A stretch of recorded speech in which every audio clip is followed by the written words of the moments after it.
번째로는 유초등교육과 초등교육과정팀 주동기 장학사님 모시고 전라남도 교육청의 기초학력 정책 전반적인 이야기를 들어보도록 하겠습니다. 올라가면 제가 이야기를 하겠습니다. 제가 이제 기초학력 업무를 맡은 지가 1년 정도 됐거든요.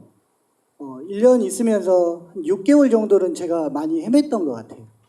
6개월 정도 또 지나고 나니까 그때부터는 내가 뭔가를 바꿀 수 있겠구나라는 생각을 좀 했었습니다. 그래서 지금 그 6개월의 시행착오 이후의 것들을 먼저 방금 홍유미 교감선생님 말씀하셨기 때문에 저는 정책적인 부분에 대해서 말씀을 드리고자 합니다.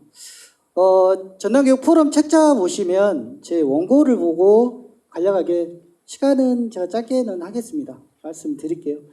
저는 행정적인 업무를 하고 있다 보니까 기초학력이 무엇이냐라고 했을 때 제일 먼저 저는 법령을 찾아보게 됩니다.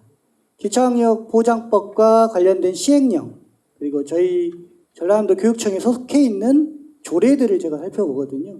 근데 그거에 근거해서 그거 위반되지 않는 범위 내에서 저희는 정책을 추진하고 있고 그런 면에서 기초학력이란 것은 이전에는 기초학력이 정의되지 않았지만 법령에 의해서 초중등교육법 제2조에 따른 학교의 학생이 대통령령으로 정하는 바에 따라 학교 교육과정을 통하여 갖춰야 하는 최소한의 성취 기준을 충족하는 학력이라고 정의되어 있고요.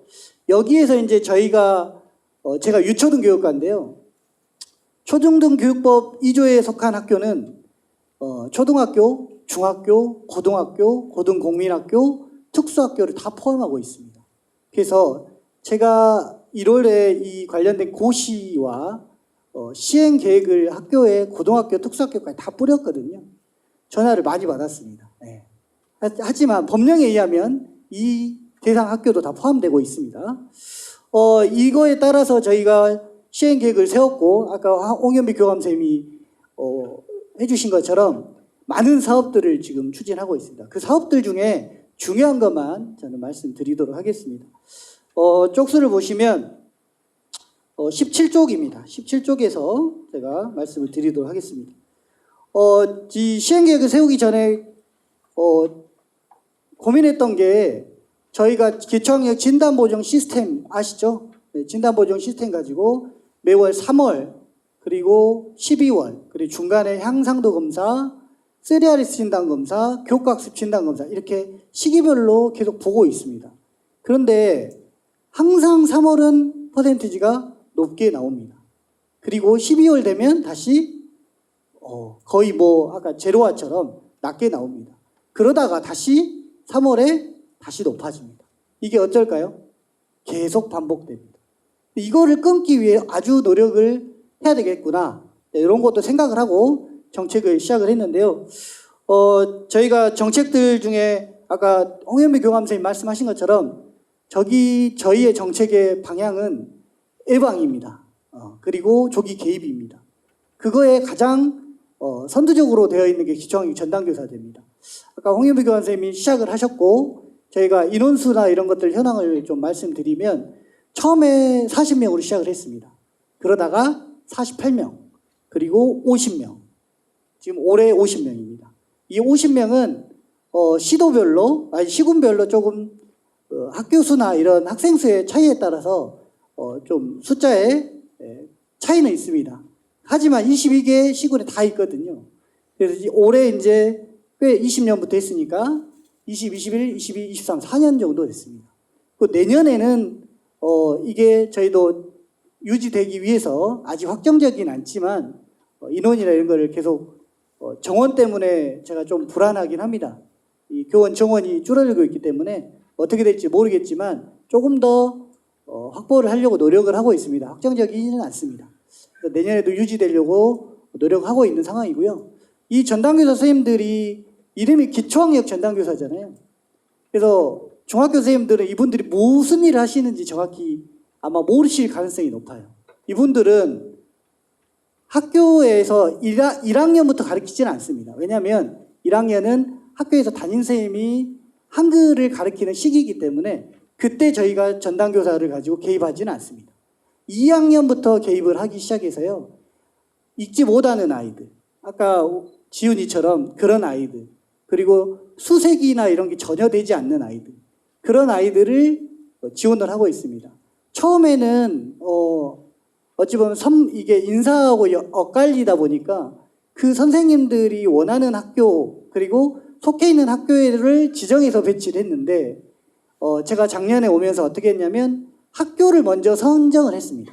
이유는 큰 학교에 아이들이 많기 때문에 큰 학교에 선생님을 배치를 하고 거기에 있는 아이들을 지도하기 위한 방식이었습니다. 그 전에는 순회가 많았거든요. 작은 학교에 전담교사 선생님이 계셔서 우리 학교 애들 2명 가르치고 옆에 학교 2명 가르치고 이렇게 했는데 이게 이동 시간이 이런 것 때문에 비효율적이다 보니까 큰 학교 위주로 배치를 하게 됐습니다.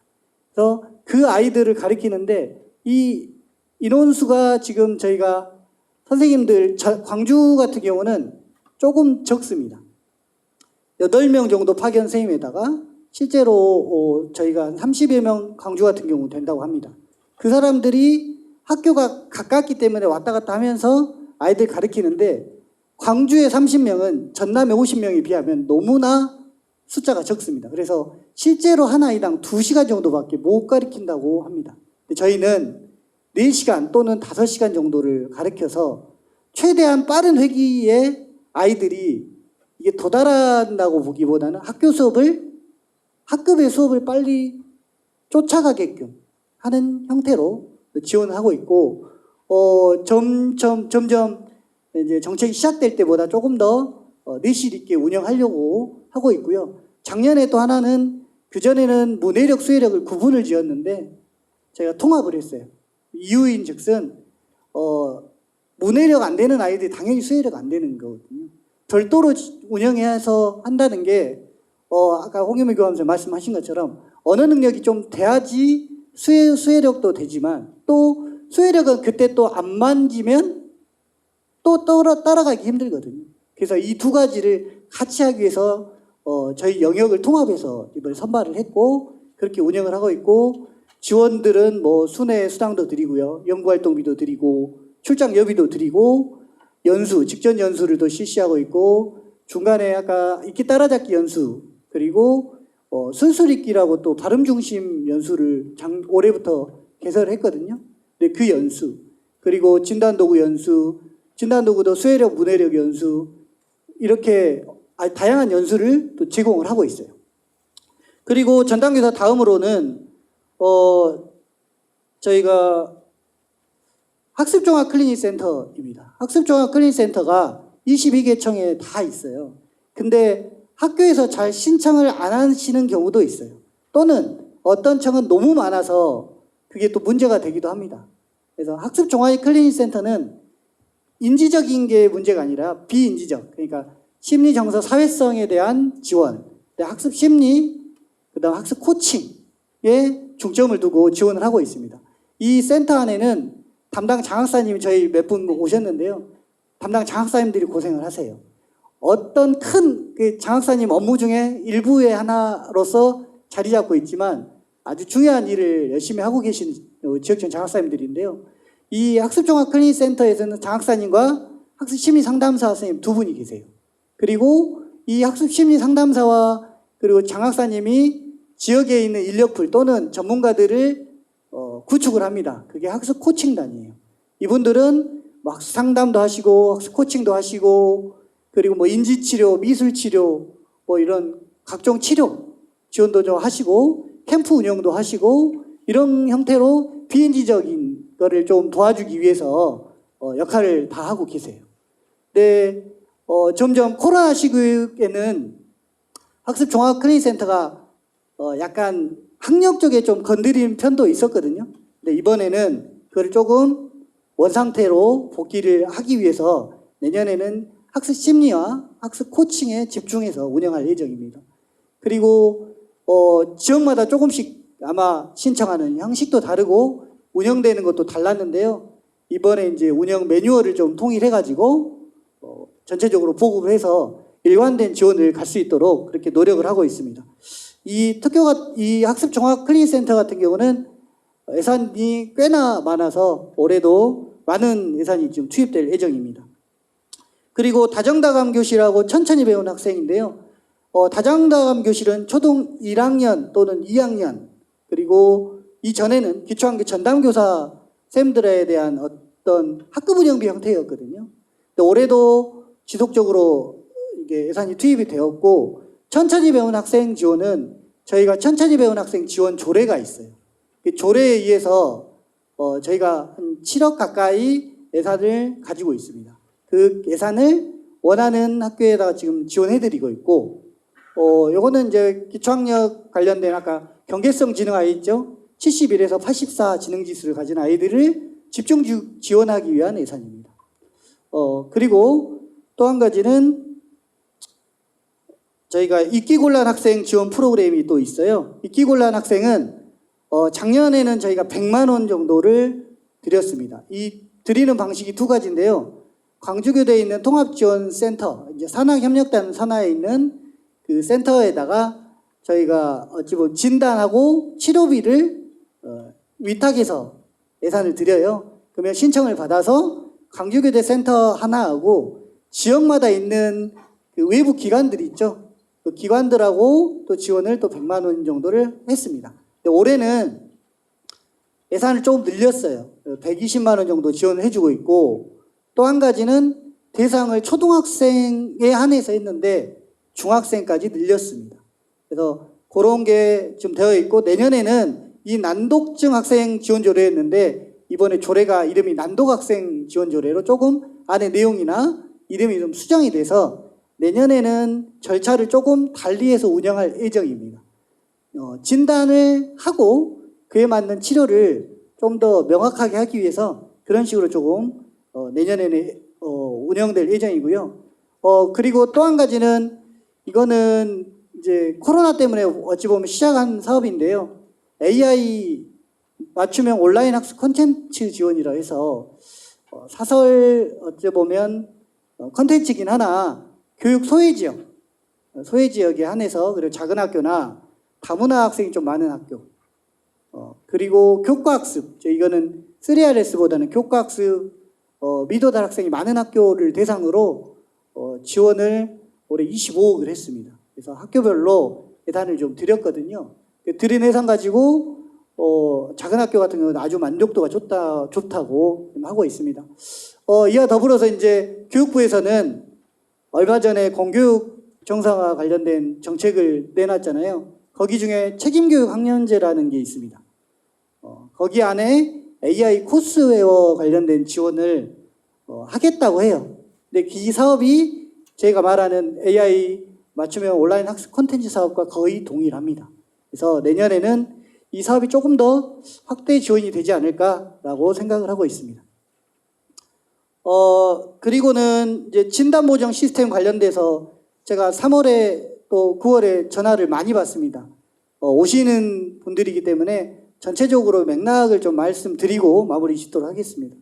기초학력 진단보정 시스템은 크게 두 가지로 되어 있습니다. 3RS와 교과학습으로 되어 있고요. 그 중간에 이제 향상도 검사가 있어요.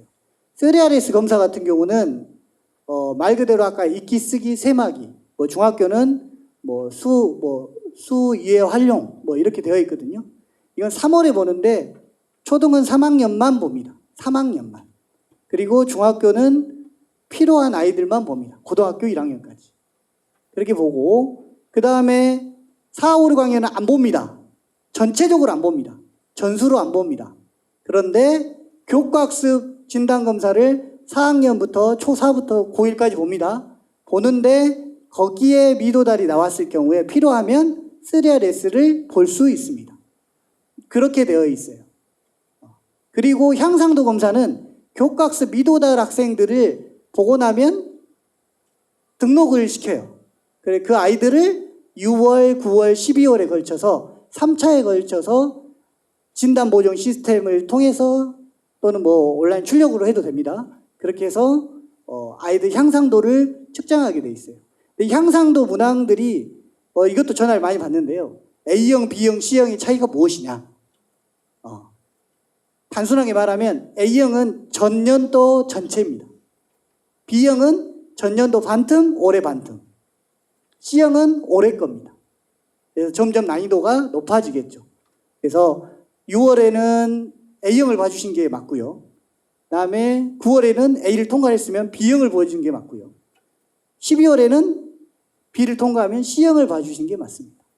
그렇게 해서 전체적으로 12월에 보는 것들을 재진단, 진단했잖아요. 재진단으로 하고 저희들이 그런 결과 3월과 12월 결과를 수합해서 어떻게 되고 있는지 좀 데이터를 수합해서 활용하고 있습니다.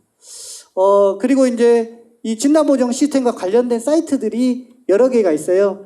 19쪽에 보시면 베이스캠프나 그다음에 기초학력 지원센터, 그다음에 꾹구 이렇게 되어 있는데요. 교육부에서는 국가기초학력지원센터를 지정을 해서 한국교육과정평가원에서 위탁을 하고 있거든요. 여기에서는 이제 관련된 사이트를 너무 난잡하니까 하나로 통합하려고 노력하고 있다고 합니다. 이렇게 좀 더 두서없이 저희 도교육청 정책들을 말씀드렸고요. 이따 토론 때 많은 질문 부탁드리겠습니다. 이상입니다.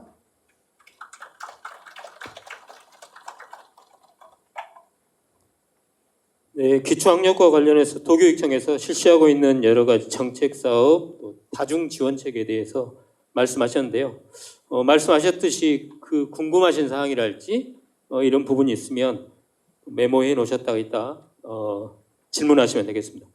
다음으로 현장에서 오랫동안 기초학력 문제에 대해서 고민하시면서 실질적인 노력을 기울여 오신 분입니다. 최경련 목포 산정초 교장선생님 모시겠습니다. 큰 박수로 모시겠습니다.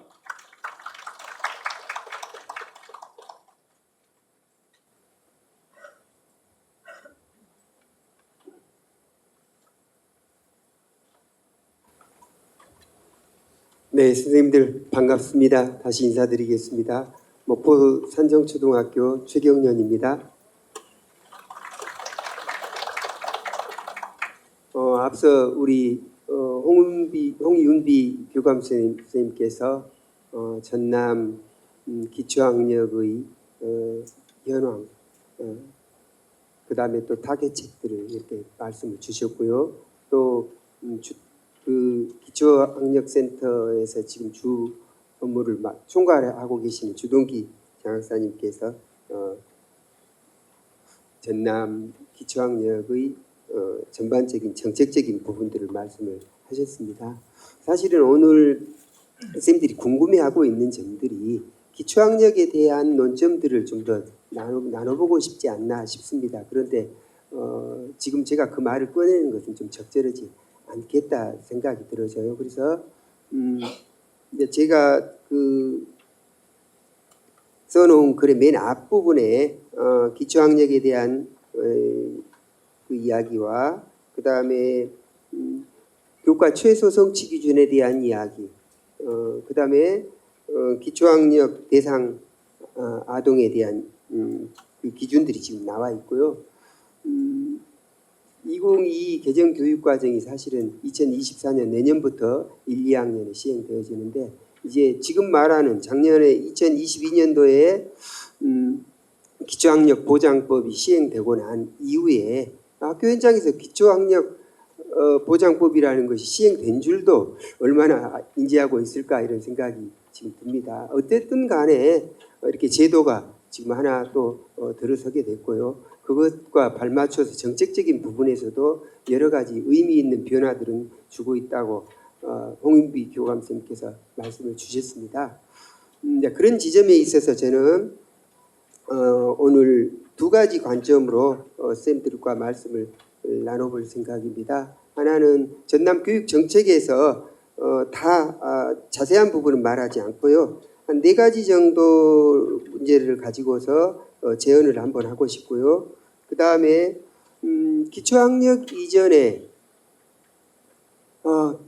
기초학력이 인권이다라는 말 유행처럼 들리고 요즘 있는데 실제로 이 수업 속에서 인권은 어떻게 길러져야 되는 것인지 그리고 기초학력은 더불어서 길러져야 되는 것인지에 대한 말씀을 드려보고 싶습니다. 첫 번째 그 전남청에서 기초학력 보장 시행 계획으로 만들어진 부분이 크게 세 가지 관점입니다. 수업 내 지원, 학교 내 지원, 그 다음에 학교 밖 지원입니다. 수업 내 지원으로 가장 유의미한 부분, 성과를 거뒀던 부분이 기초학력 전담 교사제 운영이라고 말씀을 하셨습니다. 2019년에 처음으로 전남에서 읽기 따라잡기 프로젝트가 시작이 됐고요. 사실은 제가 그때 일기 연수 수료생이었거든요. 그때 여러 가지 많은 생각들을 하는 기회이기도 했었는데 아무튼 기초학력과 관련된 특히 이렇게 어려움을 겪고 있는 아이들에 대한 대처 방법, 전문성들을 기르는 정말 유의미한 시간이었었고요. 이제 그렇게 해서 아까 말씀 들었다시피 50여 분의 기초학력 전담 교사가 지금 운영되고 있습니다. 그런데 전남에서는 2년 하고 나면은 다시 담임으로 복귀를 해야 됩니다.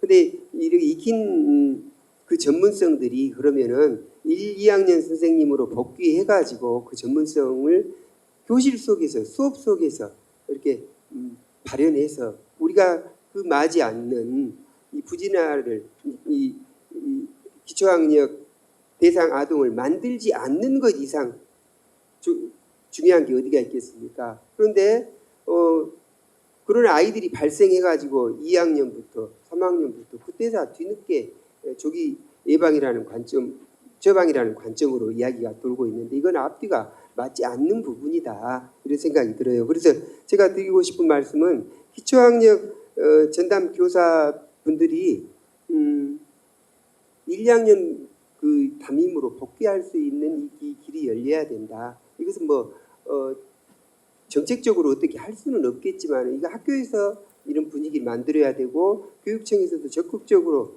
이런 부분들은 권장하고 지원을 해야 된다 이런 생각이 들어집니다. 그래서 그 전문성들을 이렇게 길러내야 된다. 더불어서 제가 뒤에다가 제언으로 놔뒀던 1, 2학년 담임 연임제를 이 이야기가 사실은 새로운 이야기는 아닙니다. 근데 요즘은 특히 1학년 같은 경우는 워낙 어려움을 겪기 때문에 또 기피하는 학년이다라고 얘기가 나오고 있기도 하고요. 그러든 어쩌든 아무튼 아이들에게 예방적 차원에서 조기 계획부 차원에서 1학년, 2학년 담임 연임제는 그러니까 원하는 선생님들은 정말로 그 전문성을 살려서 지속적으로 할 수 있도록 정책적으로 지원을 해야 되고 또 이 원하는 다른 내용들도 적극적으로 지원을 해서 그 전문성을 길러갈 수 있도록 그래서 첫째는 부진화가 만들어지지 않도록 이렇게 해야 될 것 같고요. 두 번째는 맞물려 돌아가는데 학교 내 지원 사업을 해서 기초학력 선도학교 제도가 있는데 그 공모학교가 있는데요. 지금 우리 학교도 그 학교에 해당됩니다. 올해 신청을 했었고요. 가장 중요한 것은 기초학력 대상 아동에 대한 지원을 할 수 있는 그 예산이 충분하게 지원이 된다는 것이고 또 하나는 담임 선생님을 도와서 수업 따라오기 어려운 아이를 협력해주는 협력 강사를 둘 수 있다는 점이에요. 여기 부분을 보다 보니까 중등에서는 공정교실이라고 해가지고 이 부분이 시행되고 있더라고요. 100개가 넘는 학교가 이렇게 지원을 받아서 하고 있는데 이 부분을 공모학교로 할 일은 아니다. 정말로 희망하는 학교에는 전부 다 지원을 해줘야 된다. 그래서 정말 협력교사가 강사가 필요하다고 하는 선생님한테는 우선적으로 배정을 해달라 이 말씀을 드리고 싶습니다. 그리고 또 하나는 우리 학교 상황이기도 합니다만은 학교에서 이렇게 협력 강사로 활용하실 분들이라거나 정말로 유능한 선배 교사님들도 계시거든요. 이런 그 퇴임하신 분들에 대한 인력풀이 제대로 되어 있지 않다 이런 생각이 들어져요. 아까 장 학사님하고 말씀 듣다 보니까 여러 가지로 예산 문제라거나 또 고용 문제 이런 부분이 겹쳐가지고 어렵다라고 하는데 대부분의 정책이 제도가 이런 것 때문에 걸려서 실제로 정말로 이 활용할 수 있는 부분들을 다 놓치고 있다.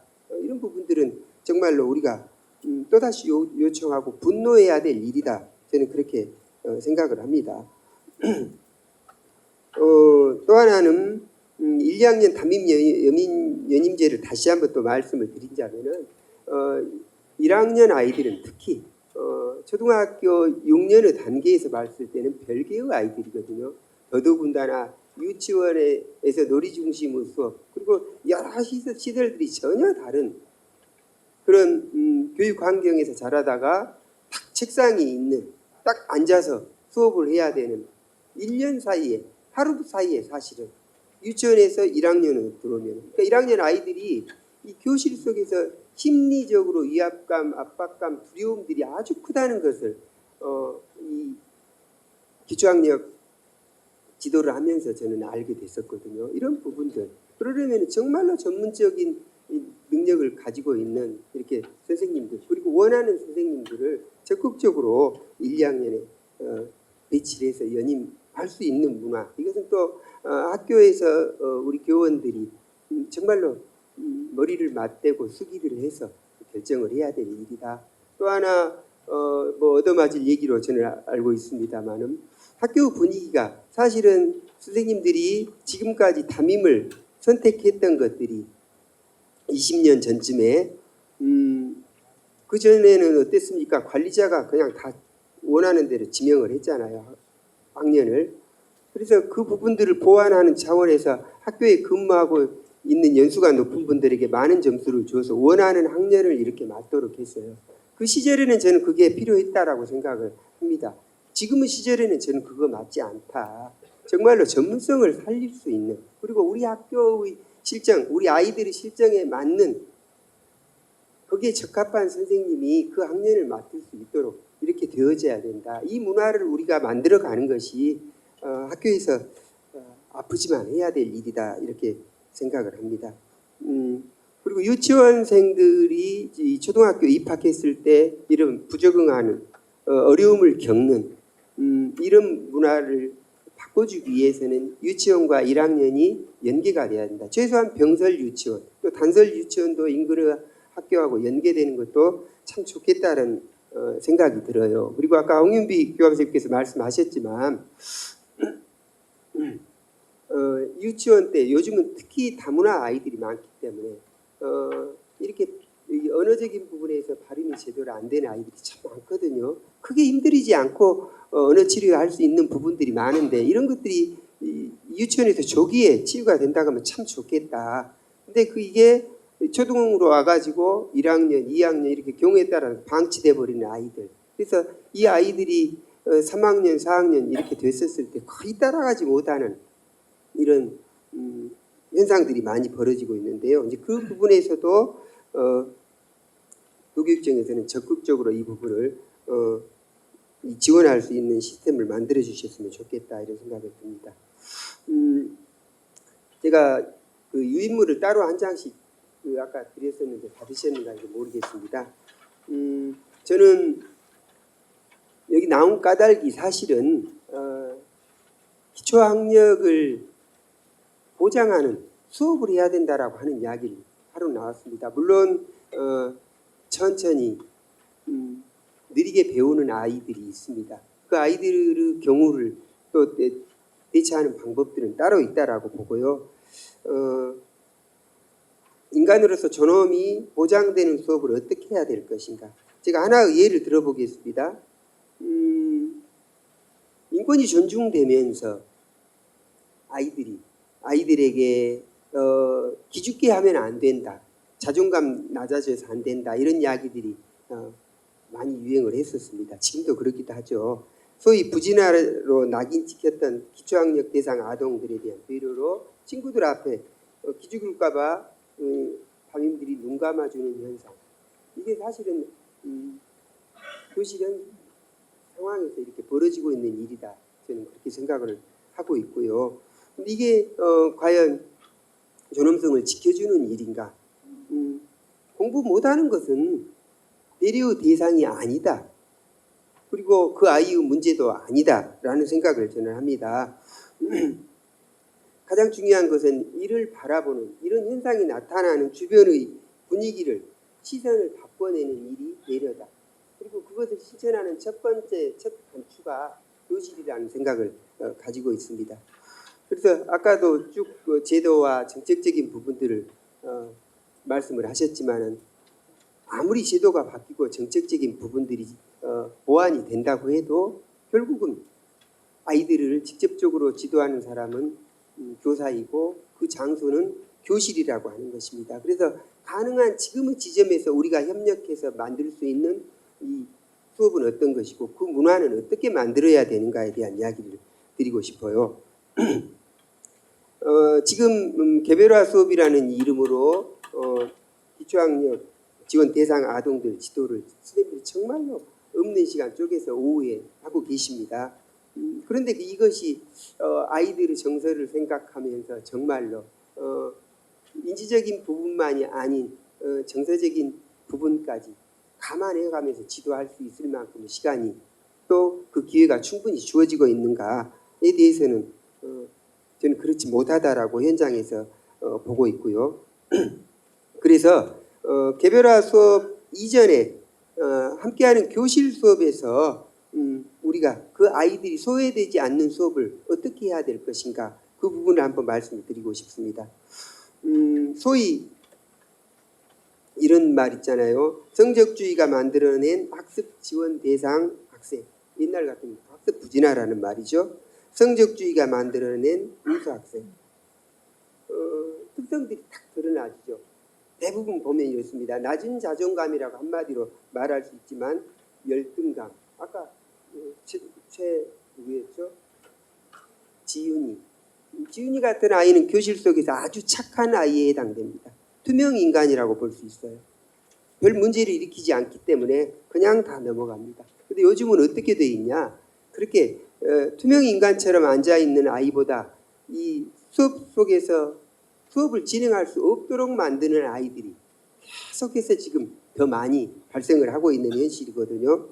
이런 부분들을 열등감, 패배감, 심리적인 오한감 딱 얼어붙는 것, 무력감, 소외감, 공격성.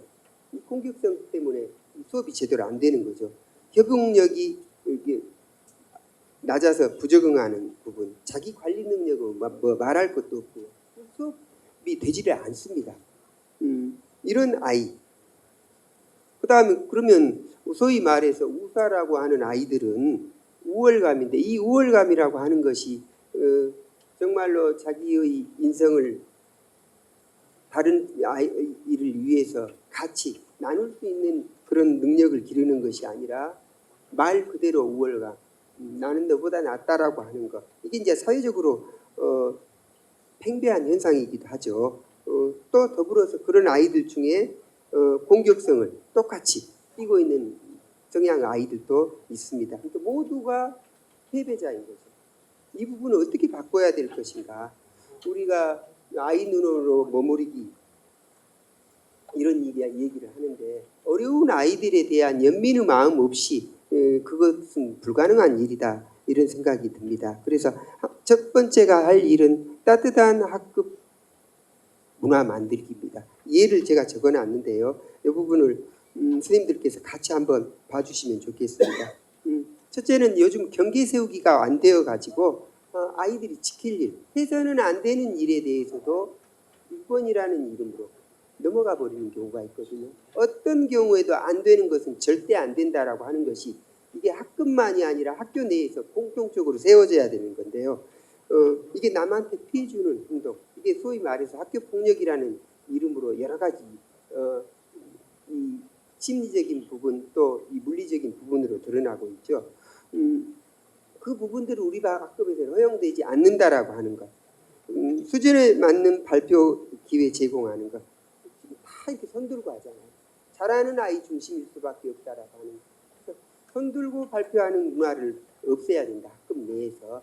그래서 아이가 자기의 이야기를 자유롭게 말할 수 있고 선생님이 진행하면 이야기할 수 있는 기회. 그러면은 지금 이야기되고 있는 학습 지원 대상 아이들 모르는데 어떻게 하느냐인데 그를 몰라도 발표할 수 있는 분위기가 조성돼야 된다. 듣고 참여할 수 있는 거. 수업 재미있네라고 하는 그 분위기를 이 1학년 때부터 저는 만들어줘야 된다고 봅니다. 그렇게 해서 이게 개별화와 연계되어진다라고 하면 아이들이 그 학력을 기르는데 많은 도움이 된다. 저는 이제 그렇게 경험을 하고 있고요. 또 하나는 뭐냐면은 정답을 말하는 수업이 아니라 내 나름의 내 생각을 말하는 수업. 그것이 존중되는 수업. 곧 얼마 전에 틀려도 괜찮아라는 얘기가 많은데 틀려도 괜찮아라는 말은 정답을 말이라는 말을 또 함유하고 있습니다. 그래서 틀려도 괜찮아라는 말보다 내 생각, 내 나름의 생각을 꺼내는 것이 중요하다라고 하는 것을 학급의 문화로 만들어내야 된다. 그게 따뜻한 학급이다라고 하는 것. 그 다음에 공격적인 언어들이 교실에서 사라지도록 하는 것. 그리고 공감하고 격려하는 말이 대신할 수 있는 학급. 이런 내용들입니다. 그 다음에 친구, 나의 장점 찾아주고 친구 장점 찾아주면서 그 다음에 수업과 관련지어서 그 시간에 나의 마음을 말할 수 있는 소감 나누기라든가 이런 부분들이 구체적으로 학급의 수업 속에서 살아 숨쉬어야 된다. 이렇게 저는 생각을 하고요. 그러는 과정에서 아이들이 못 따라오는 아이들. 이런 친구들은 개별화 수업도 좀 필요하고요. 협력 강사를 통해서 지원을 받을 수도 있다. 이렇게 생각이 듭니다. 가장 중요한 것은 그렇다면 이런 수업을 하기 위해서 그러면 우리 교사들은 어떻게 해야 되느냐. 가장 어려운 지점이 뭐냐면은 진도주의에서 아직도 못 벗어나고 있다. 특히 젊은 선생님들을 보면은 진도가 늦는데요라는 얘기가 아직도 나오고 있어요. 왜 우리가 교과서를 금과 옥조처럼 생각을 해야 되는지. 이 성취 기준을 보면은 교과서를 느슨하게 통합적으로 지도할 수 있는, 그래서 깊이 있게 아이들하고 다양한 이야기를 나눌 수 있는 이 기회들을 갖는 수업이 이루어져야 된다. 그래서 우리가 이걸 어떻게 개인 혼자서 다 할 수 있겠습니까? 선생님들이 같이 연대해서 공부하면서 이렇게 헤쳐나가는 문화가 만들어져야 된다. 이런 환경 속에서 자라는 아이들이 좌절감이 아니라 나도 괜찮은 사람이네 하는 효능감 얻어야 되잖아요. 이 공부 첫 출발점은 저는 이거라고 보거든요. 나도 괜찮은 아이야. 나도 해보면 뭐 이루어지네. 성공감. 아까 받아쓰기 하는데 짝짝 다 그어버리잖아요. 이건 저는 수업 기술 부분에 있어서 가장 잘못된 아이의 이 마음은 이 심장을 도려내는 칼이라고 보는 거예요. 긋는 게. 뭐냐면 그걸 반대로 해석할 수 있거든요. 학교 썼는데 기억자가 안 맞았어요. 한교라고 썼으면 하자는 맞았기 때문에 히읗과 아는 동그라미를 쳐주는 거예요. 너는 이 기억만 틀렸구나라고 하는 거. 이 가점제, 점수를 계속 주는 거예요. 그러면 0점이 아니라 이 아이가 30점이 될 수 있고 50점이 될 수 있는 거예요. 그래서 조금씩 높여서 최후에는 100점 맞을 수 있는 것. 어떤 아이는 빠를 수도 있고 어떤 아이는 늦을 수도 있다라고 하는 것. 이게 서로 다름이라고 하는 것들을 이렇게 경험하는, 이게 저는 인권이라고 생각을 하고 있습니다. 그렇게 해서 또 친구에게 공헌할 수 있는 것. 질문하는 것이 옆에서 설명해 주는 것보다 더 고마운 일이라고 하는 것을 아이들이 느끼는 것. 잘하는 아이는 우리는 학교도 이러잖아요. 학급에서 도와준다라고 하고 있거든요. 그렇지 않습니다. 잘하는 아이가 그 알고 있는 것들을 설명해갖고 더 정확하게 알 수 있는 기회를 더디 배우고 있는 친구가 기회를 준 거거든요. 윈윈 할 수 있는 전략, 이런 문화가 학급 문화로서 수업 문화로서 자리 잡을 때 저는 기초학력 부분들 넘어설 수 있다. 어렵지만 좀 더 길게 가지만 크게 걱정 안 해도 될 일이다. 그렇게 생각을 합니다. 그래서 공헌감, 공감력, 협응력, 자기조절력, 자주성, 도전감, 적응력, 이게 뭐겠습니까? 이런 이 역량들이 바탕에 자리 잡고 있을 때 결국은 우리가 미래 교육에서 말하는 자기 주도성을 기르는 일이다. 그것을 통해서 그때부터는 자기 스스로 살아나갈 수 있지 않을까, 저는 이런 생각을 합니다. 그래서 감히 선생님은 수업을 통해서 자기의 정체성을 확인한다 이런 생각을 가지고 있고요. 그래서 동료 간에 연대하는 지점 이 부분은 시간이 많이 걸리기 때문에 그만하겠습니다. 선생님께서 한번 읽어봐 주시고요. 어떻게 이 전문적 학습 공동체가 꾸려져야 되는지에 대한 지금 수백 개가 전남의 전문적 학습 공동체로 꾸려지고 있지만은 정말로 우리를 성장시키고 아이들을 기초학력에서 해방할 수 있는 그런 것들이 포함되는 공부인 것인가 이런 부분도 또 생각해보는 기회였으면 좋겠습니다. 마지막으로 제가 이제 관리자로서의 역할을 맡고 있기 때문에 뒤에다가 한마디 적어놨습니다. 그냥 그대로 읽어보겠습니다. 이런 학교 문화를 함께 만들어가는데 큰 그림을 가지고 솔선수범해야 하는 이가 학교 관리자이다.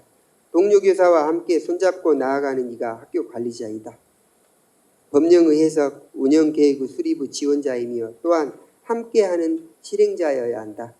개별화 수업 및 교실 수업 참여하고 전문적 학습 공동체에 같이 참여하면 하는 것. 그래서 함께 손잡고 나아가는 학교 문화를 만드는 것이 또 관리자의 일이다. 이런 부분들을 제외한 다른 기초학력 향상의 이야기가 과연 크게 다가올 수 있을까라는 생각을 가지고 있면서 이야기를 마무리하겠습니다. 고맙습니다.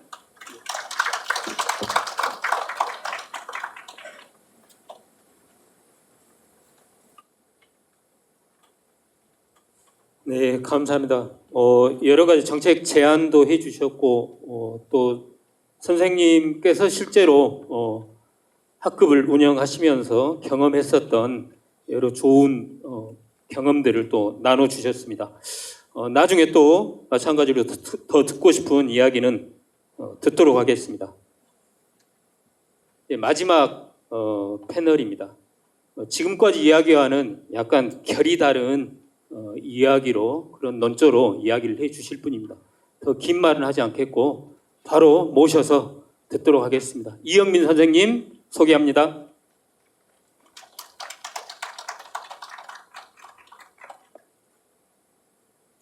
반갑습니다. 이영민입니다. 목소리 잘 들리시죠? 목소리가 작은 걸 어떻게 합니까? 예, 이렇게 하겠습니다. 좋습니다. 제일 힘든 시간에 제가 나와가지고 어차피 정답이 필요해서 여기 오신 건 아니시죠? 그러잖아요.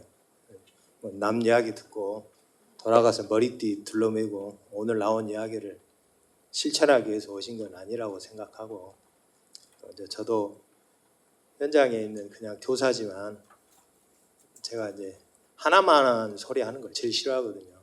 틀린 말은 없는데 돌아가서 남은 건 없고 이렇게. 그래서 이제 솔직하게 좀 이야기하고 싶은 것은 제가 시간을 막 시계를 켜놨는데 시간을 죽이고 싶은 말은 없고 제가 하고 싶은 이야기는 네 가지입니다.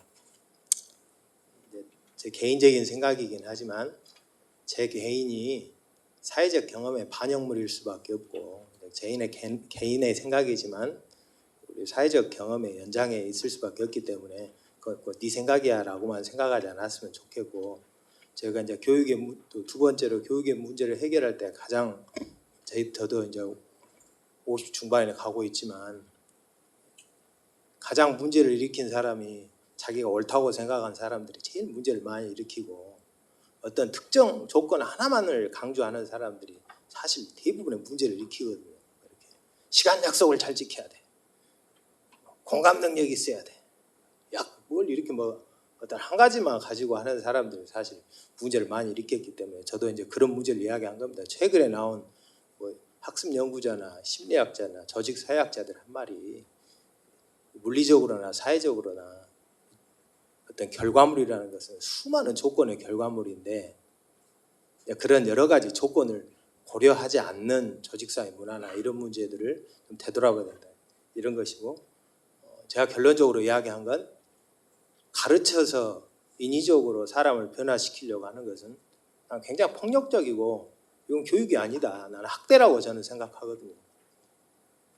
이제 아이의 능력이라는 것은 사회적 상황의 반영물이고 최근에 나온 진화 심리학자들이 이야기하는 것들도 사람의 변화라는 것은 자기가 주어진 환경에 적응하는 과정이지 그걸 인간들이 자의적으로 변화, 성장이라고 해석했을 뿐이지 저는 이제 그런 우리 학교 사회 문화를 좀 되돌아보자라는 게 생각이고 마찬가지로 교사도 이 문제를 교사를 바꿔가지고 교사를 개조해가지고 헌신과 봉사 능력이 있는 교사들만 따로 뽑아가지고 연수시켜서 개조해가지고 아이들을 가르쳐가지고 이렇게 고칠 수 있다는 것 자체도 제 교사 입장에서 굉장히 불편한 접근이라고 생각하거든요. 제가 20년 넘게 학교에 있으면서 동료 교사들하고 수업이 뭐냐라고 이야기해 본 적이 없습니다. 대부분 학교에서 협의회는 교장의 훈화 말씀, 각 부장들이 자기 업무 가져와 가지고 결정해야 될 것, 그리고 그 다음 회의는 결정된 걸 했냐 안 했냐 강제하는 수단으로 이런 거 외에는 한 적이 없어요.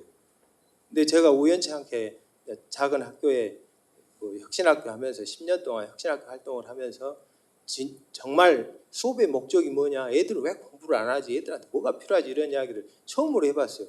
12년 차에.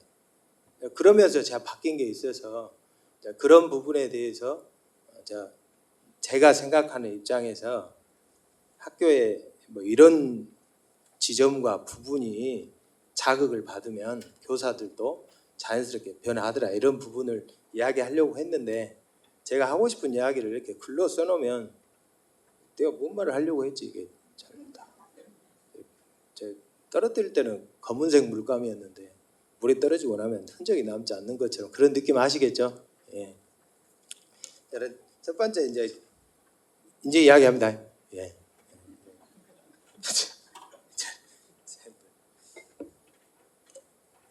첫 번째 이제 학력에 대한 정의는 제가 이야기 안 해도 선생님들은 뭐 귀 못이 박히게 들었을 거고 특이한 점은 저희들 교사들이 이미 경험으로 알고 있는 게 학력에 대한 기준이 우리가 특정 누군가가 만들어놓은 기준이잖아요. 아까 말했던 것처럼 저 같은 경우 중학교 때 운동부였고 아버지가 권투 선수였고 제가 기계체조였고 달리기 잘하고 근데 죽도록 달리기 연습해도 절대 저 못 따라오거든요. 제가 이제 타고난 게 있고 제가 운동을 왜 잘하는지 저도 잘 모르겠고 제가 영어 교사긴 한데 내가 영어를 왜 잘하는지 저도 잘 몰라요. 근데 얘들은 나한테 노력했다고 하지만 저는 그런 부분이 있고 아까 말했던 것처럼 우리 딸이 자전거를 못 타거나 노래를 못 부르면 부모들이 불안감이 없잖아요. 근데 우리 딸이 수학 점수가 낮으면 불안해하기 시작하잖아요. 저는 이렇게 학교라는 곳이 특정 기능이나 기준으로 자꾸 거기서 벗어나면 누군가를 배제하고 이렇게 그런 구조로 작용하고 있지 학교가 아이들을 구제하고 있다라는 착각이나 오만은 도대체 누가 하는 건지 제가 그걸 잘 모르겠어요. 저는 그런 부분에 대해서는 좀 심히 불편합니다. 저는 25페이지 제일 마지막 문단에 나온 것은 학습자에 미치는 다양한 요인이나 조건을 고려할 수 있도록 도교육청에 정책이 있어야 된다. 도교육청 장학사님 계시면 제가 미안하지만 장학사님이 진짜로 학교에 필요한 지원을 고민하기보다 위에 이미 정해져 있는 사업을 실행하는데 제 생각에 한 90% 이상의 시간을 쓴다고 제가 100% 장담합니다. 그러거든요. 그러면 학교는 예산이 가면 아까 말했듯이 다른 거 고민 안 해요. 돈 쓸 궁리를 하지 이 돈이 아이들한테 뭐가 필요하지라는 고민은 이야기할 시간이 학교가 근본적으로 지금 없잖아요. 그래서 학교의 성적에 영향을 미치는 여러 가지 조건을 탐색하는데 예산이 방해물이 되거든요. 일단 돈을 써야 되니까. 근데 그러다 보면 교과 투입량 위주로 학교는 선택할 수밖에 없고 그 투입량이 전통적인 전달 방식이 익숙해지는 아이들만 계속 선순환으로 자극해서 만들게 되고 이런 학교 구조가 계속 반복되고 있지 않냐라는 게 제 고민입니다. 그다음에 제가 두 번째로 바꿀 수 있다는 신념에 대해서 이야기한 건 이건 제 생각이기도 하지만 학자들의 이야기입니다. 이렇게. 우리 사회가 제가 예를 들어서 이 자리에 앉은 목적이 여러분들 정신 상태를 바꿔놓겠습니다라고 딱 의도를 가지고 오잖아요. 제 이야기 하나도 들리지 않을 겁니다. 근데 학교라는 것은 아이들을 앉혀놓고 내가 너희들 그래 고쳐줄 테니까 잘 들어라. 저는 이런 구조이지 않나라는 기본적인 생각이 있거든요. 마찬가지로 연수해가지고 교사들을 능력 있는 교사로 만들 수 있다고 다들 착각하고 있는 것 같아요. 도교육청도 장학사들도. 저는 이제 이런 게 좀 불편하고 그게 똑같아요. 교장도 교사를 바꿀 수 있을 것 같고 선생은 조금 학생들을 바꿀 수 있을 것 같고 제가 중학교에서만 계속 근무했는데 내가 아이를 바꿀 수 있다고 오만한 순간 항상 제가 문제가 생겼거든요. 되돌아보니까 아이들이 학생이 저를 칼로 찔러 죽인다는 말도 듣고 근데 저는 그런 게 우리 학교 문화라는 게 정책에도 다 이렇게 스며들어 있다라는 생각이 좀 듭니다.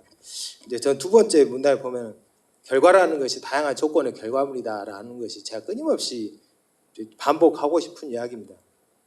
여기도 보면 그러잖아요. 저도 농사 짓는 사람들 아무리 몸에 좋은 것도 한 가지 것만 과도하게 투입되면 다 죽거든요. 한 가지 때문에 예를 들어서 우리 농사 질 때 고추할 때 뭐 좋다고 한 가지 요소를 과도하게 투입하면 삼투압 때문에 말라 죽는다 그러더라고요.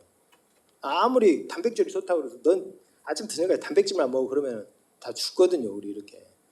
필요한 건 자기들 몸 상태에 따라서 선택될 수밖에 없는데 이제 우리가 저희들이 보면 연구자들도 뭐 부모의 잔소리라든가 교과 투입량이라든가 이런 걸로 학생들이 향상되었다는 이야기는 통계는 지구상에 없다라고 딱 잘라 말아서 이야기하는 연구자들이 꽤 많거든요. 제가 이거 다 인용하지는 않았습니다. 이렇게. 그다음에 저는 두 번째에서 세 번째 문단에 쓴 건 학력저하보다 더 우리 사회에서 심각한 건 전 사회 정서적 결핍이라고 생각하는데 공부 못해도 살아가는데 크게 지장은 저는 없다고 생각하거든요. 근데 지금 우리가 아시다시피 사회 정서적 결핍이 사회적 위험 요인이라고 생각하거든요. 제가 이제 전라도에 있어서 이런 말 하지만 우리 사회 가장 위험 요인은 서울대에 나온 일부 정치 집단이고 하버드대 나오고 제가 깜짝 놀랐습니다. 그런 사람들한테는 어떤 타인의 처지나 여건을 파악하는 능력이 제로인 사람들이 많은데 저는 교사들도 학생들의 구체적인 처지와 여건을 나눌 만한 학교의 여유나 문화적 그 경험이 없는 상태에서 예산을 많이 투입하면 뭐하냐라는 고민이 좀 있거든요. 아무리 능력이 있더라도 연수 200시간 듣고 와가지고 수업은 무엇이고 AI는 무엇이고 이렇게 말하는 사람 많지만 당장 우리 학교에서 내일 무엇을 할 것인가 하는 과제는 동료 교사들하고 선생님은 뭐가 힘들어요? 뭘로 어려워요? 우리 아이들한테 뭐가 필요한지 저놈이 태도가 불량해서 잠을 잔 건지 그 저녁에 엄마 일을 도와줘서 아침에 와서 학교에서 잠이 들 시간이 없어서 몸이 힘들어서 잠을 자고 있는데 이런 아이들의 구체적인 처지와 여건을 학교에서 자기 과제로 파악할 여건이나 시간 자체가 없는 게 우리가 아이들한테 대응하는데 구체적인 과제를 학교가 찾을 수 없는 어려움이 아닌가라는 고민이 좀 들거든요. 그 다음에 또 한 가지 두 번째에서 인상적인 건 도교육청이나 교육부에서는 아이들을 다 구제할 수 있다라고 이야기하지만 실제로 논문 몇 개만 찾아봐도 학자들이나 연구자들 중에 성적을 강조하면 성적 격차가 오히려 벌어졌다라는 연구 논문 하나 보고 제가 깜짝 놀랐거든요. 내가 다 속고 살아왔구나. 제가 6년 전인가 그 논문을 한번 보고. 근데 그런 이야기 한 사람이 한두 사람이 아니더라고요. 아까 말했듯이 성적을 강조하면 아까 말했던 것처럼 그 기존의 그 중요하게 생각했던 기능에 익숙한 아이들만 계속 살아남는 구조로 만들게 되고 그렇지 않은 학생들은 계속 탈락하는 구조고 이건 그 사교육 걱정 없는 세상에서 그런 걸 하는지 모르겠지만 반헌법적 행위라고 헌법 소원해야 된다고 생각하거든요. 이렇게 그다음에 그런 학생들이 갖는 소속감이라든가 자기 효능감의 저하 이게 그 아이들을 계속 저는 학살에 가까운 행위로 학교에서 계속 누적시키고 있다고 생각하고 있거든요. 이제 그런 저같이 이렇게 이야기하면 아주 무정부의자처럼 선생님들이 생각할 수도 있는데 아무튼 저는 그런 측면도 좀 고민해야 된다고 생각하고 평가 도구와 관련해서는 저는 그 국가 수준의 진단 평가는 원래 국가가 자기들이 가지고 있는 국가 수준의 교육 과정이 어느 만큼 수정이 돼야 되고 지금 현재 아이들의 상태를 파악하는 자료를 써야지 그 시험을 가지고 아이들을 평가하겠다고 하는 건 전 잘못됐다고 생각하거든요. 저는 학교에서 진단은 학교에서 자기 실정에 맞게 나는 학교가 할 수밖에 없다라는 게 저는 과도한 좀 극단적인 교사의 생각이거든요. 교과서도 다르고 아이들의 동기도 다르고 교사들의 가르치는 방식도 다르고 학교가 가지고 있는 문화도 다르고 그러면 또 거기에 맞게 도시에 맞게 농촌에 맞게 자기 학교의 과제는 학교가 찾아야 된다. 이런 게 제 생각입니다. 학교 사례 네 번째는 제가 사실 앞에 이야기 이런 이야기 많이 하면 안 되는데 미안합니다. 하나만 한 이야기. 학교 사례 같은 경우는 제가 이제 혁신학교 지원센터 있으면서 학교 막 이렇게 사례나 이런 걸 보면서 가진 결론인데 특이한 것은 첫 번째가 학생들한테 인위적인 노력을 강조하기보다는 무엇을 학생들하고 함께 할 수 있을 것인지 야 우리 올해는 우리가 뭘 해보자라는 학생들하고 공유된 목표가 없는 사실을 보완하기 위해서 혁신학교에서는 미안합니다. 혁신학교 아닙니다. 혁신학교 아니고 전국적으로 의미 있는 그 결과가 나왔던 학교들은 실제로 그런 걸 더 강요하더라. 그래서 이건 선생님들 눈 달렸으니까 읽어보십시오. 제가 다 읽어도 되죠. 제가 읽는다고 생각하면 아마 끔찍해질 것입니다. 그다음에 두 번째 문단에서는 수업과 학생의 변화를 개별 교사의 능력과 헌신에 초점을 맞추지 않았다. 그다음에 대체적으로 사례가 있는 학교들은 교실 안에로만 교사의 초점이 이렇게 협소하게 이렇게 그렇게 강요하진 않았다. 그래서 학교 밖의 문화나 환경이 수업에 상대적으로 많은 영향을 끼치고 있다는 사실을 자각하고 그런 문화를 조성하기 위해서 학교에서 더 노력했다. 실제로 학생들의 변화가 일어나는 사례들은 그런 이야기를 두 번째 좀 썼습니다. 실제로 이제 수업 연구자들이나 전국적으로 10여 년 전부터 수업 연구하는 교사들이나 교수들의 모임에서도 수업의 주제가 교실 내에 그 해당 차시로만 한정됐을 때 교사들이 수업을 오히려 더 열지 않는다고 하더라고요. 왜냐하면 내 수업이 안 된 원인이나 요인이 꼭 이 해당 1시간 수업 안에만 있지는 않거든요. 아이들이 담임과 관계, 또 친구들하고 관계, 그날 밥을 먹었냐 안 먹었냐, 그날 몸 상태, 또 담임의 기본 이런 것들이 다 결정되기 때문에 그런 교실에 영향을 미치는 한 10여 가지의 요인을 학교가 파악할 수 있도록 그 파악하지 못하는 상태에서 수업 기술을 강조하고 연수하고 이렇게 해봐야 크게 의미가 없다 이런 이야기였거든요. 그 다음에 세 번째로는 학생들의 아까 말했듯이 홍윤비 교감선생님 말했는데 특히 혁신학교 좀 잘 되는 학교들 보면 제일 강조하는 것이 대부분 관계였습니다. 관계력에 의해서 학생들이 바뀌지. 저도 이제 시골 학교에만 있다가 대학생들 이렇게 했는데 안 돼요. 대학생들 싸우고 인상 불키고 관계 나빠지는 애들 더 많더라고요. 또 잘 되는 애들도 있는데 이제 능력이나 사람의 변화가 관계력에 의해서 바뀌지. 갑자기 엉뚱한 하버드대 학생을 갖다 놔서 저 섬마을 학교에 데려다 놓는다 그래서 학생이 혁명적으로 바뀌진 않는다고 생각하거든요. 지가 마음에 들어하고 기분 좋은 사람 말 잘 듣지. 또 우리 딸도 제 말 잘 안 듣거든요. 저 학교 선생님 말 듣지. 아빠 말은 A라 그래도 B라고 생각하는 딸도 있거든요. 그다음에 네 번째로 여기 아까 제가 했던 말 비슷한데 교사의 의도대로 도덕적으로 당위적으로 요구하는 방식을 학교에서 좀 벗어나려고 했던 이야기를 여기 좀 써놨습니다. 이렇게 선생님들이 나중에 보십시오. 예, 집에서 제가 다 말씀 안 드려도 되죠. 예, 고맙습니다. 제가 말 안 해도 되고. 근데 여기서 이제 좀 고민할 건 아까 저 말했지만 교사 협의회 시간을 해당 자기 학교 학생들의 처지나 여건을 파악하는데 가장 중점을 두었다라는 게 저는 핵심이라고 생각하거든요. 우리 사실 아까 말했듯이 우리 교사들 갖고 있는 협의회가 누가 뭔가를 결정하고 결정된 것을 했는지 안 했는지 점검하고 그것이 점검이 안 되면 태도 문제 삼고 걷다구로 살 거냐. 이렇게 교사로서 책무성 있네 없네 막 이런 자리로 교사협의회가 갔는데 실제로 자기 학교 학생들한테 뭐가 필요한지를 구체적으로 파악하는데 초점을 두었다라는 게 저는 교사협의회 핵심이라고 생각하거든요.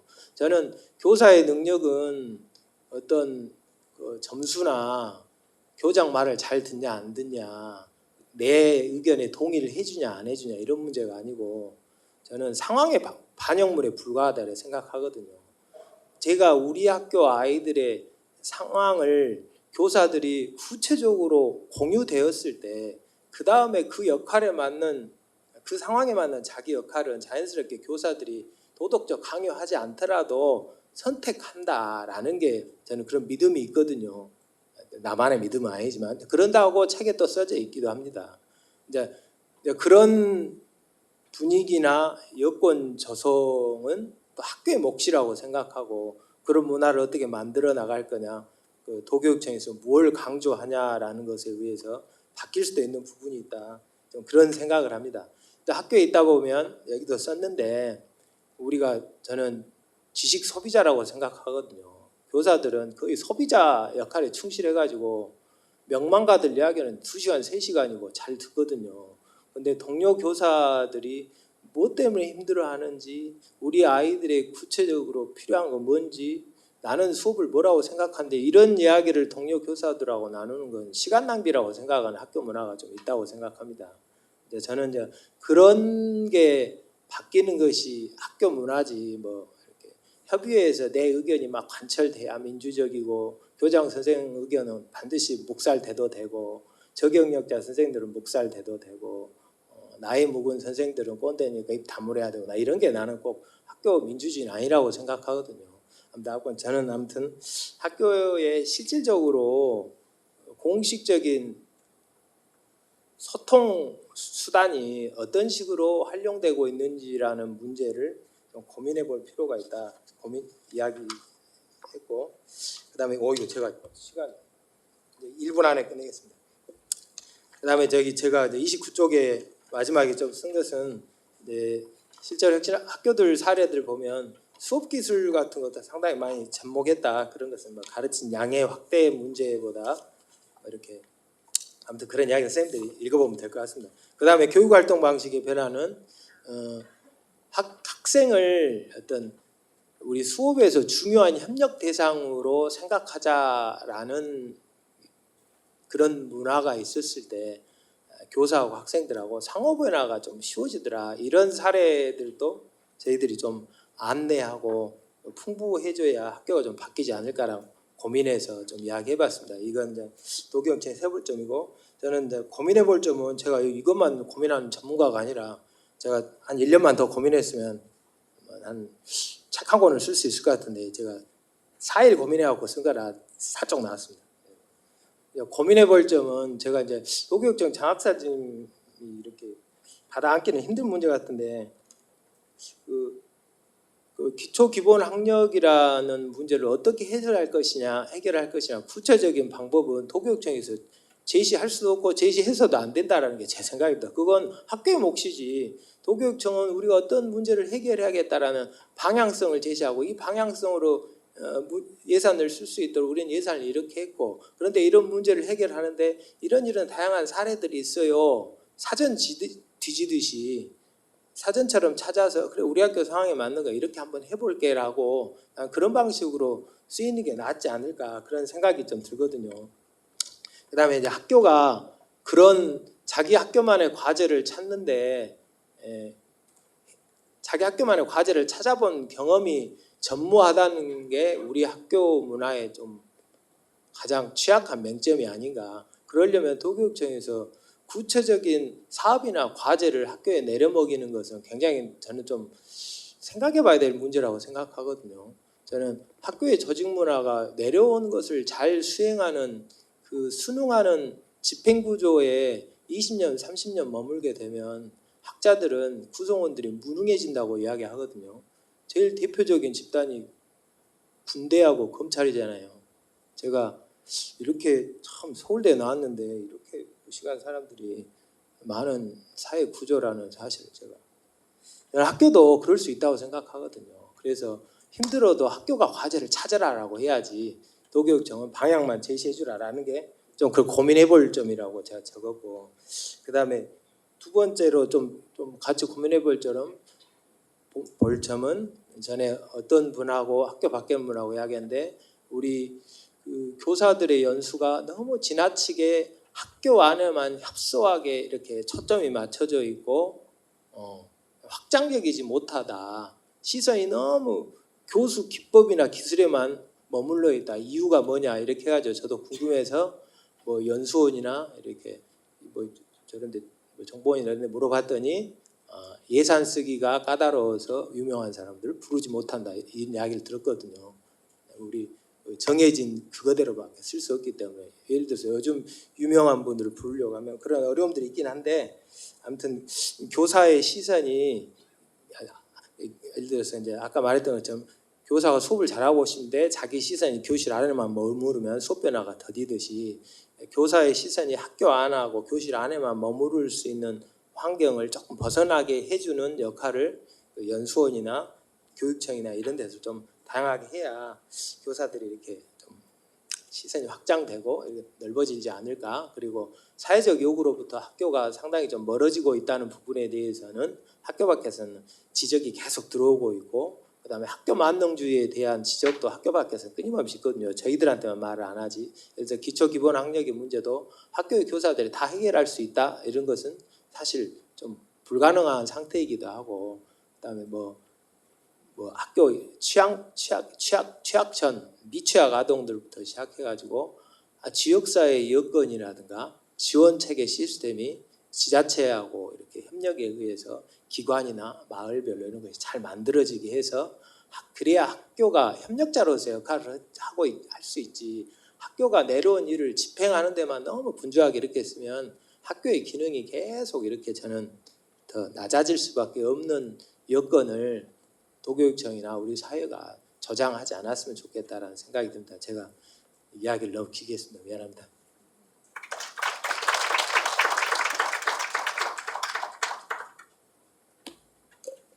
네, 시간이 좀 많이 흘렀습니다.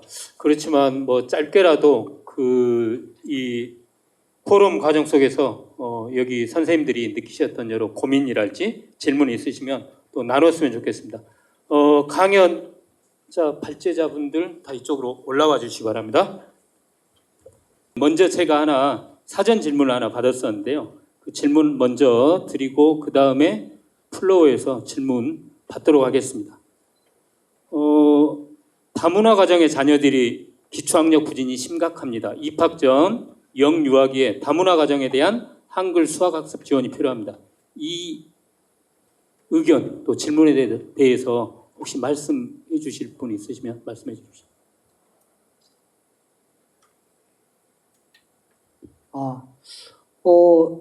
제가 말씀을 드리겠습니다. 제가 다문화 팀은 아닌데요.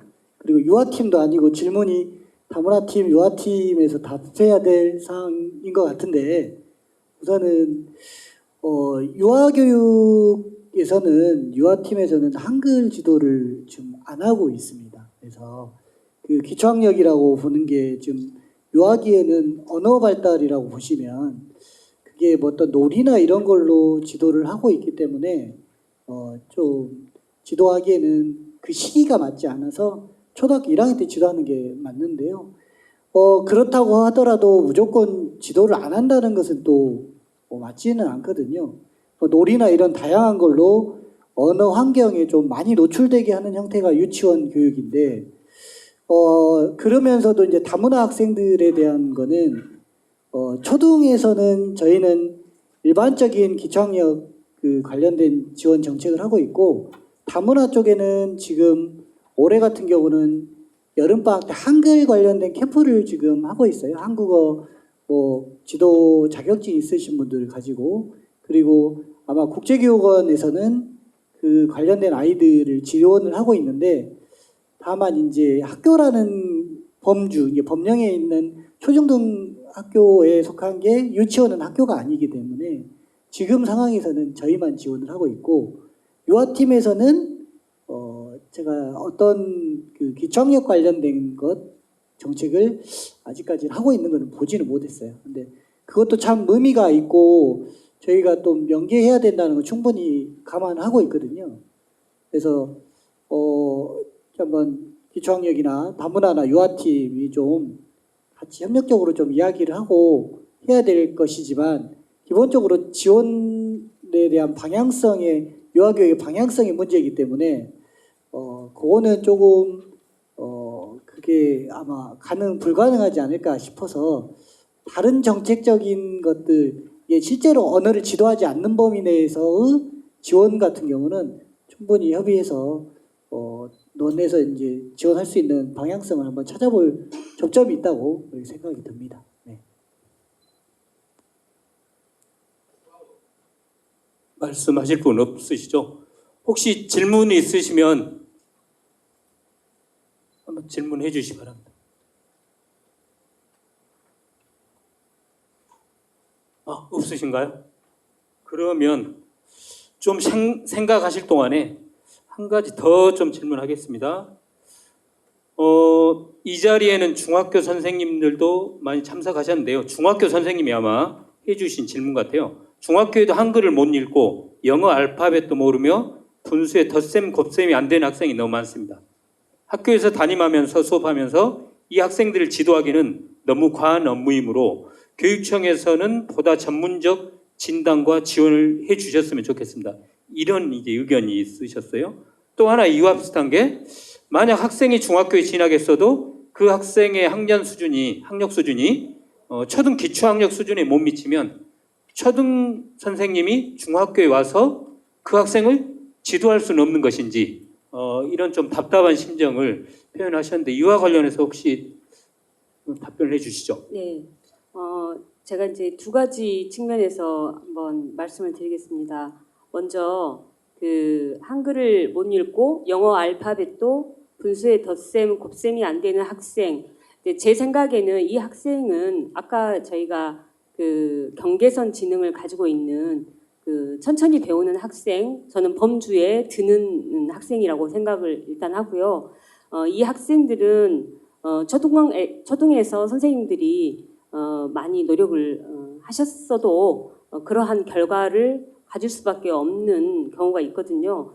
그래서 전문적인 진단과 지원은 지금 현재로서는 저는 그 교육지원청의 학습종합 클리닉센터에 학습 심리 상담사 이 분들이 특히나 이 경계선 지능 아이들을 많이 진단하고 지도를 하시기 때문에 그쪽의 도움을 일단 진단과 지도에서 1차적으로 받으실 수 있겠고, 이제 두 번째 그 내용에서 초등교사가 중학교에 파견해서 지원을 해주면 어떻겠냐 이 말씀을 하셨는데 얼마나 절박했으면 이런 마음까지 들었을까 싶습니다. 근데 이제 일단은 그 아이의 이제 그 입장도 한번 생각을 해보셨으면 좋겠고요. 그래서 제가 중학교에서 부진 학생들의 그 성장 연구라는 그 논문을 봤을 때 거기에서 가장 중요했던 게 아이들이 어떻게 성장을 하느냐 그 요인은 핵심 요인은 무엇이냐 했을 때에는 결국에는 사실은 담임 선생님과의 관계 또는 그 중학교에서 어떤 교과 선생님일 수도 있겠죠. 이 분들과의 관계가 그 아이들의 그 기초학력 신장에 결정적인 가장 큰 영향이었다라는 것이 있었거든요. 그래서 저는 이제 좀 그 부분을 좀 말씀을 드리고 싶고 추후에 뭐 아까 우리 최경련 교장선생님이 말씀하셨는데 정말로 한글을 못 읽는 너무나 심한 경우인 경우에는 그 퇴임하신 이 전문적인 그런 그 능력을 가지고 계시는 그 퇴임 초등 선생님들이 있습니다. 그런 분들이 또 중등의 이 아이들에게도 도움이 될 수 있지 않을까 하는 생각을 해봅니다. 이상입니다. 그 추가로 클리닉 센터는 지원을 예를 들어서 도움을 요청을 하면 누구라도 도움을 받을 수 있습니까? 일단은 진단 부분에서는 요청을 하면 모든 아이들은 진단을 해주는 걸로 저는 일단 알고 있고요. 그러나 이제 학습 클리닉 센터에 상담사가 한 명이고 또 학습 코칭단이 지금 많이 확대가 되어서 이제 그 심리 상담사가 직접 지원도 가능하겠고 또 그 인력풀 학습 코칭단 안에서 지원도 가능하리라고 보는데요. 여기에서 한계는 뭐냐면은 워낙 지원해야 될 학생들이 많기 때문에 주당 1시간 내지는 2시간 이렇게 좀 이렇게 굉장히 그 횟수가 좀 적은 것이 문제라는 생각이 듭니다. 예, 이제 시간이 거의 다 돼서 마지막으로 마무리를 좀 짓고자 합니다. 하여튼 연수랄지 예산을 원하시는 선생님도 계시고 그것보다는 지금 여러 가지 학교 업무랄지 이런 것들을 좀 줄여서 선생님들이 그냥 일상적인 교육 활동에 집중할 수 있도록 하는 그런 여건을 만들어주는 것이 더 낫지 않느냐. 자꾸 이런 정책 사업이 많아지는 것 이것이 오히려 방해가 된다 이런 그 의견도 계시는 것 같습니다. 이건 항상 계속 논란이 되는 문제인데요. 혹시 마지막으로 이영민 선생님 이와 관련해서 짧게 한 2, 3분 정도로 제가 잘 몰라서 하는 이야기일 수도 있습니다. 여기 오기 전에 저희는 이제 중등에 있기 때문에 어떤 학교에서 예산이 오는 게 제일 문제가 되는 게 모든 예산이 보충석으로만 쓰이거든요. 수업 투입량만 늘리는 대로 쓰여요. 그래가지고 서울, 경기 같은 경우는 특정 예산은 절대 수당화하지 말아라. 이 문제를 해결하는 수당 외에 다른 용도로 꼭 써라. 뭐 이렇게 한다든지 그리고 조건을 걸었던 시도교육청이면 전북하고 서울이 그렇게 했다 그러더라고요. 왜냐하면 수많은 학생들의 학력이라든가 뭐 이런 이름으로 너무 많은 예산이 중복점이 많이 되기 때문에 예를 들어서 아까 말했던 것처럼 다양한 종류 예산이 있지만 교사들이 수업으로 수당화해서 쓸 수 있는 예산과 이것을 아이들을 지원할 수 있는 다양한 실제로 쓰고 싶은 데는 돈을 못 쓰는 경우가 학교에 생기기 때문에 그렇게 할 수 있는 구조를 어떻게 만들 것인가 고민이 좀 필요하고 두 번째로 이 교사하고 학습 클리닉 센터의 역할이 집행자의 역할이어야 되냐 아니면 연결자의 역할이어야 되냐 이런 고민이 좀 들거든요. 그래서 클리닉 센터에 있는 사람들이 막 그 기초학력 대상자들을 그냥 우리가 못하니까 당신이 해 이래 떠넘겨서 대행자 역할로만 머물게 하면 실제로 학교를 지원하는 역할도 안 될 수도 있기 때문에 그런 분들은 학교에 어떤 지원이 가능하지 막 지원 사항을 모아서 안내해주고 예산을 이렇게도 쓸 수 있다. 또 이렇게 연결해 줄 수 있다. 사실 교사들이 학교 담장만 넘어가면 아무것도 모르는 무능한 사람들이기 때문에 학교밖에 자원들을 잘 안 내주고 그런 연결자 역할을 잘 할 수 있도록 좀 장기적으로 가야 학교 지원이 더 잘 되지 않겠냐. 그 다음에 세 번째로는 여기 우리 교장 선생님도 이야기했지만 어쩌든지 교사들이 자기가 실천한 걸 서로 공유하고 같이 되돌아보고 이런 과정에서 성장하는 게 연수보다 상당히 더 크기 때문에 지역사회에서나 학교 안에서는 자기 좀 사례를 자기 학교만의 과제를 잘 찾을 수 있게 지역 그 공교육청이나 도교육청에서나 클리닉 센터에서 학교가 이렇게 다양하게 문제를 해결할 수 있는 사례를 좀 다양하게 자원이나 사례를 안내하고 선택받게 할 수 있는 내용적 지원이 좀 많아졌으면 좋겠고 그 다음에 지역사회에서는 교사들이 어쩌든지 지역사회 커뮤니티 형성이 잘 되니까 그런 고민을 가진 교사들이 서로 잘 연결돼서 상호 좀 성장할 수 있도록 그런 지원이나 예산을 좀 마련하면 좋지 않을까라는 고민은 오기 전에 했습니다. 기초학력과 관련 지어서 지금 예산이 신청을 한다고 하면 어마어마하게 이렇게 지원이 되는 현실입니다.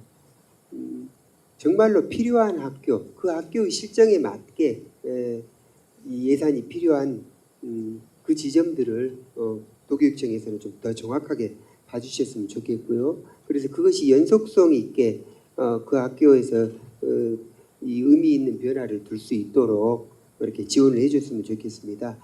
우리 학교 경우에서는 그 기초학력 선도학교 부분을 올해 뭐 원한 상황은 아니었는데 그렇게 할 수밖에 없는 지점이 됐었거든요. 그랬는데 세 학급에 걸쳐서 4시간씩 협력 강사가 지원이 되는데 담임 선생님께서 너무 좋아하시거든요. 원하시고 또 협력 강사 선생님과 그 협의를 거쳐서 그 보충 지도하거나 또 수업을 갖다가 보조하는 데 있어서 도움이 아주 된다 이런 말씀을 듣고 그런 부분들은 지속적으로 원하는 학교에는 우선적으로 지원을 해주는 것이 좋겠다. 아까도 말씀드렸지만 공모학교에서가 아니라 정말 원하는 학교 단 그 학교에서 한 학급이 원하더라도 이런 실질적으로 의미를 가지고 해내는 선생님들을 지원하는 체제로 좀 전환이 됐으면 하는 바람입니다. 예. 네, 감사합니다. 긴 시간 얘기 나누느라고 고생하셨습니다. 오늘 포럼에서 나눴던 얘기가 선생님들께 충분한 협조한 답은 되지 못했으리라고 생각합니다. 그러나 이 주제는 앞으로 또 지속적으로 제기될 문제이기 때문에 오늘 첫 걸음을 뗐다 이 정도로 생각해 주시면 감사하겠습니다. 늦은 시간까지 참석해 주셔서 감사드립니다. 다음 10월 포럼에서 만나 뵙도록 하겠습니다. 감사합니다.